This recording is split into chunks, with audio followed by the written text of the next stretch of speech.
Pagi anak-anak. Baik, Ibu. Bagaimana kabarnya hari ini? Baik, Ibu. Oke, puji Tuhan. Jadi sebelum kita memulai mata pelajaran kita pada hari ini, pertama-tama Ibu ingin teman-teman melihat depan belakang sekeliling teman-teman, mungkin ada sampah atau barang yang berserakan mau dibersihkan. Sudah? Sudah, Ibu. Sudah, Ibu. Oke, terima kasih. Selanjutnya Ibu meminta salah satu teman kita untuk memimpin kita dalam doa. Baik, terima kasih untuk teman kita yang telah memimpin doa. Selanjutnya Ibu mau absen dulu. Hari ini semuanya hadir atau ada yang tidak hadir? Semua hadir, Ibu. Oke, bagus. Oke, jadi teman-teman, sebelum kita mulai mata pelajaran kita pada hari ini, Ibu ingin menanyakan kembali kita punya materi pada minggu lalu. Ada yang masih ingat kita punya materi pada minggu lalu? Sudah lupa? Ibu akan menjelaskan kembali ya kita punya materi pada minggu lalu. Oke, jadi teman-teman, kita punya materi pada minggu lalu itu tentang kebijakan moneter. Ada yang masih ingat yang dimaksud dengan kebijakan moneter? Tidak ingat lagi. Oke, teman-teman, yang dimaksudkan dengan kebijakan moneter adalah kebijakan yang dikeluarkan oleh Bank Sentral untuk mengatur keuangan. Sudah dipahami? Sudah, Ibu. Oke. Jadi materi kita pada minggu lalu teman-teman ada kaitannya dengan materi yang akan kita bahas pada hari ini, yaitu tentang kebijakan fiskal. Oke, kita akan lanjut ya. Oke. Jadi sebelum memulai pembahasan materi kita, di sini Ibu akan menyampaikan beberapa tujuan pembelajaran yang harus kita capai pada pertemuan kali ini. Yang pertama, teman-teman harus mampu mendeskripsikan pengertian dari kebijakan fiskal. Yang kedua, teman-teman dapat mengetahui apa peran kebijakan fiskal. Yang ketiga, teman-teman mengetahui tujuan dari kebijakan fiskal, dan yang terakhir teman-teman dapat mengetahui instrumen dari kebijakan fiskal tersebut. Oke, jadi di sini juga Ibu telah menyiapkan dua pertanyaan. Jadi fungsi dari pertanyaan ini supaya bisa membantu teman-teman untuk memahami kira-kira materi yang kita pelajari hari ini tentang apa. Pertanyaan pertama, apakah pajak yang dibayarkan berpengaruh pada pembangunan ekonomi? Ada yang bisa menjawab? Saya, Bu. Oke, silakan. Menurut saya sangat berpengaruh, contohnya untuk perbaiki infrastruktur di masyarakat. Oke, betul sekali. Mari kita berikan aplaus kepada teman-teman. Oke, betul sekali seperti yang dijawab oleh teman kita tadi. Jadi betul yang dijawab oleh teman kita tadi. Jadi teman-teman, pajak itu berpengaruh pada pembangunan ekonomi, di mana dana yang dipungut dari masyarakat oleh pemerintah itu nantinya akan digunakan kembali untuk kepentingan masyarakat. Contohnya tadi untuk memperbaiki infrastruktur yang ada di masyarakat, baik itu jembatan, terus perbaikan fasilitas sekolah dan rumah sakit. Oke, di sini juga Ibu telah menyiapkan gambar. Jadi gambar ini teman-teman, mari kita lihat, pahami kira-kira maksud dari gambar ini seperti apa. Jadi gambar ini teman-teman ada kaitannya dengan materi yang akan kita bahas pada hari ini, yaitu tentang kebijakan fiskal. Ada yang bisa memahami maksud dari gambar ini? Oke, kalau teman-teman tidak bisa memahami, di sini Ibu akan menjelaskan. Jadi kita akan melihat. Coba dengarkan saya di sini supaya kita bisa pahami sama-sama. Bisa? Bisa, Ibu. Oke. Jadi gambar yang di atas ini teman-teman itu tentang pendapatan negara atau pemasukan pajak. Sementara di bawah ini itu contoh pengeluaran negara. Jadi pengeluaran negara ini teman-teman, dana yang digunakan untuk pengeluaran negara ini atau pembelajaran negara ini itu dihasilkan dari pajak atau pemasukan suatu negara. Bisa dipahami? Bisa, Ibu. Oke. Kalau bisa kita akan lanjut. Jadi kita masuk materi inti kita pada hari ini teman-teman, di mana tentang kebijakan fiskal. Jadi kebijakan fiskal ini teman-teman merupakan kebijakan yang dikeluarkan oleh pemerintah untuk mengatur pendapatan dan pengeluaran negara. Jadi pendapatan negara ini teman-teman bisa berupa pajak, hasil dari BUMN dan hibah. Sementara pengeluaran negara ini atau pembelanjaan negara itu bisa berupa negara mengeluarkan dana untuk memperbaiki infrastruktur yang ada di masyarakat. Baik itu pembuatan jalan, pembuatan jembatan, perbaikan fasilitas di sekolah dan di rumah sakit, atau ada pun bantuan lainnya. Jadi itu adalah contoh pembelanjaan negara. Bisa dipahami? Bisa, Ibu. Oke, kalau bisa kita akan lanjut. Oke, kita lanjut ke materi selanjutnya tentang peran dan fungsi kebijakan fiskal. Jadi teman-teman, sebelum kita menjelaskan lebih lanjut, pertama-tama Ibu akan menjelaskan tentang peran dari kebijakan fiskal. Jadi teman-teman, perlu teman-teman ketahui bahwa sekarang begitu banyak permasalahan yang terjadi di sistem pemerintahan atau di negara kita, di mana permasalahan yang sering terjadi itu pengeluaran lebih banyak dibandingkan pendapatan. Jadi setelah melihat permasalahan ini, pemerintah mengeluarkan kebijakan, yaitu kebijakan fiskal untuk mengatur pendapatan dan pengeluaran negara agar perekonomian seimbang dan dapat mensejahterakan masyarakat juga. Bisa dipahami? Bisa, Ibu. Oke, kalau bisa kita akan lanjut ke fungsi kebijakan fiskal. Jadi fungsi kebijakan fiskal di sini teman-teman ada 3. Yang pertama memperbaiki keadaan perekonomian. Jadi memperbaiki keadaan perekonomian di sini teman-teman, di mana seperti yang kita lihat bahwa faktanya sekarang di masyarakat itu di mana masyarakat dari kampung itu lebih dominan mencari pekerjaan di kota. Itu disebabkan karena pembangunan ekonomi di kota dengan di kampung itu tidak seimbang. Jadi melihat permasalahan ini, pemerintah perlu meningkatkan pengeluaran negara dengan mengadakan proyek-proyek di daerah-daerah terpencil atau di daerah-daerah yang tingkat penganggurannya lebih tinggi supaya masyarakat setempat memiliki lapangan pekerjaan. Yang kedua, meningkatkan kesempatan kerja. Jadi meningkatkan kesempatan kerja ini teman-teman, sekarang begitu banyak kebijakan atau cara pemerintah untuk mendukung perekonomian masyarakat. Di mana sekarang ada kebijakan dari pemerintah itu mendukung para UMKM. Jadi pemerintah memberikan dana tambahan untuk mendorong masyarakat agar usaha UMKM-nya tidak bangkrut. Itu bisa dipahami? Bisa, Ibu. Oke, kita lanjut. Yang ketiga, meningkatkan distribusi pendapatan nasional. Jadi meningkatkan distribusi pendapatan nasional ini teman-teman, di mana ketika terjadi krisis ekonomi atau masalah perekonomian, pemerintah perlu mengurangi pengeluaran negara dan meningkatkan pajak supaya dapat meningkatkan distribusi pendapatan nasional. Bisa dipahami? Bisa. Oke. Kalau bisa, Ibu lihat teman-teman sekarang sudah ngantuk, jadi kita perlu ice breaking dulu. Semuanya boleh berdiri.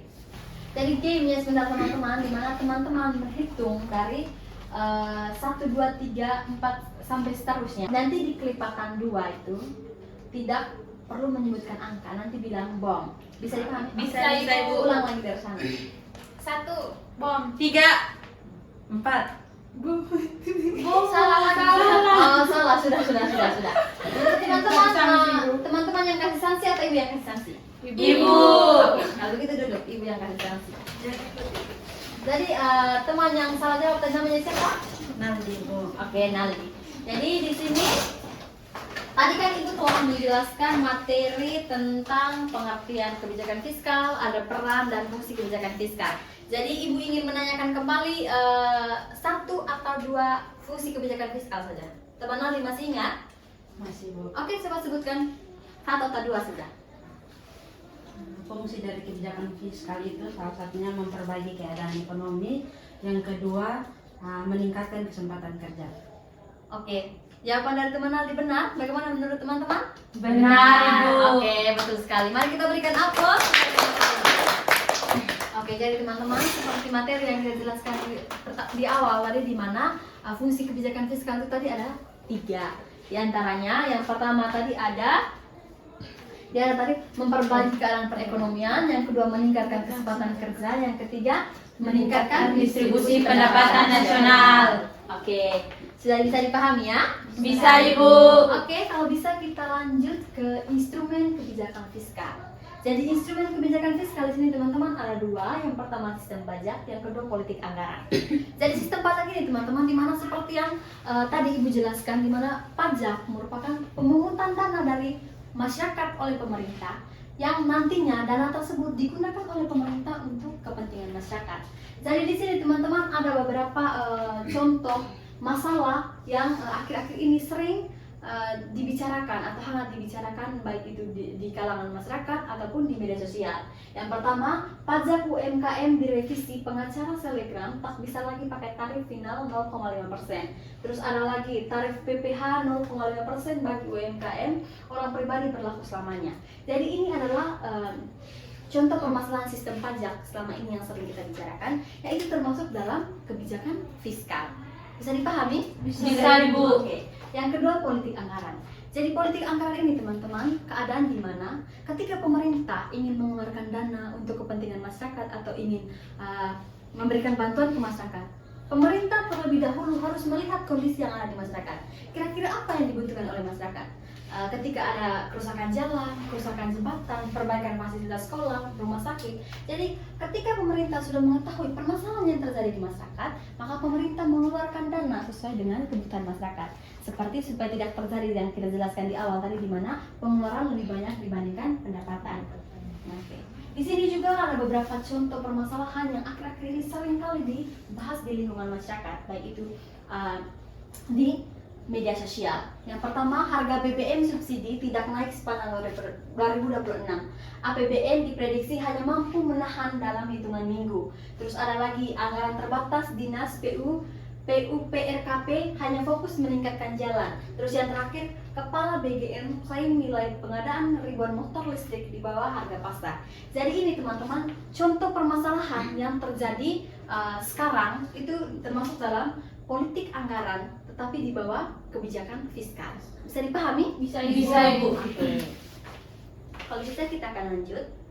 Oke. Di sini juga teman-teman ada contoh data realisasi APBN. Jadi data ini teman-teman itu hanya untuk supaya teman-teman bisa lebih memahami materi yang kita bahas pada hari ini, tadi kan tentang kebijakan fiskal. Jadi seperti kita lihat di sini bahwa pendapatan negaranya itu pendapatan negara sebesar 2.802,5. Terus pembelanjaan negara itu sebesar 3.343,5. Terus pembelanjaan pemerintah pusatnya sebesar 2.485,9. Terus transfer ke daerahnya sebesar 857,6. Bisa dipahami? Bisa, Ibu. Oke, kalau bisa kita akan lanjut. Jadi materi kita pada hari ini teman-teman cukup sampai di sini saja. Jadi sebelum mengakhiri, Ibu akan memberikan tugas kepada teman-teman. Jadi tugasnya tugas bentuk kelompok. Nanti teman-teman terbentuk dalam satu kelompok 3 orang. Sudah, ini kelompok 1, ini kelompok 2. Bisa nanti teman-teman bisa ke sini. Oke, ini untuk kelompok 1, ini kelompok 2. Oke, nanti coba lihat dia punya apa? Di situ kan ada artikel toh? Ada, bisa dilihat? Bisa Ibu. Coba. Coba ini nanti kan di situ ada pertanyaan. Nanti kelompok 1 menjawab pertanyaan nomor 1, kelompok 2 menjawab pertanyaan nomor 2. Coba kerjakan dalam 5 menit ya. Nanti kalau sudah kasih tahu. Bisa? Bisa. Coba. Ibu. Iya.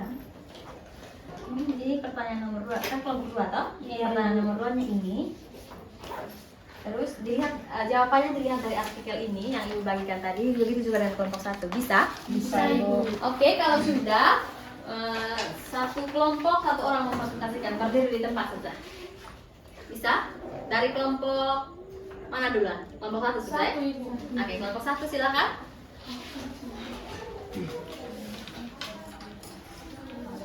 Langsung baca dia punya pertanyaan, langsung jawab saja. Karena kan artikel kita sudah baca sama-sama toh? Iya Ibu. Baik.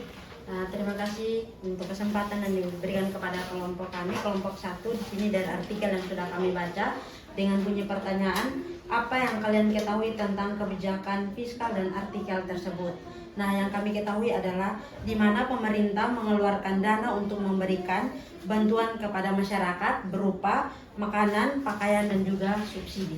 Oke. Sudah? Kelompok 2? Sudah, Ibu. Oke. Jadi kita duluan membahas dari pertanyaan dari teman-teman kelompok 1 tadi. Tadi kan artikel yang diberikan itu untuk kelompok 1 dengan kelompok 2 itu sama, tapi pertanyaannya berbeda. Jadi mungkin ada pendapat lain dari teman-teman kelompok 2, Ibu persilakan. Atau tidak? Ada, Ibu. Pas Ibu. Oke. Kalau pas kita akan lanjut ke pertanyaan nomor 2, nanti baru Ibu jelaskan untuk kalian untuk jawab pertanyaan.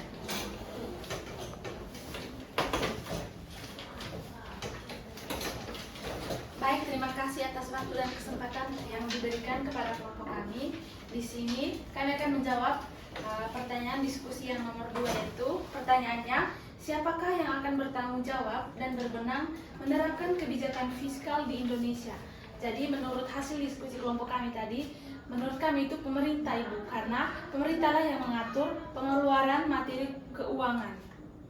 Oke, Baik, terima kasih.